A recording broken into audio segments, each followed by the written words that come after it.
A hate crime investigation is underway in Southfield after a group of people vandalized the offices of Goodman-Acker.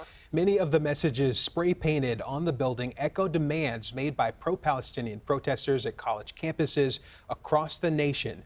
Our Jack Springate is outside of the law office on 10 Mile in Southfield with more on why the U of M regent and partner at the law firm believes that this protest went too far. Even though one of the named partners for Goodman-Acker is a University of Michigan regent, he says this act of vandalism has more to do with his faith than his decision-making power with the school. Surveillance video from the Southfield Police Department shows it only took this group 7 minutes to get their message across, arriving at Jordan-Acker's business shortly after 1:30 a.m. Monday morning. The University of Michigan regent is no stranger to confrontations from pro-Palestinian protesters, but he says this act crosses the line into criminal territory.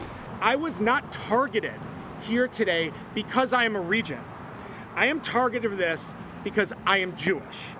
This neighborhood is Jewish, and because some people, under the pretext of helping Palestinians, feel the obligation to single out Jews. Acker was not alone in calling the vandalism an escalation to previous attempts from protesters to urge the U of M regents to divest from companies they claim are benefiting off the Israel-Hamas war. This is a crime. They can make statements, they can protest in front of the building and walk down the sidewalk, they can have their signs, they can do everything that the Constitution allows, but they can't do this. We stand with our community, particularly our Jewish community, against this sort of violence, this kind of terrorism. This is not acceptable. While the messages spray painted on the law offices remains consistent with demands Acker heard from protesters for several weeks, he considers the method to be intimidation.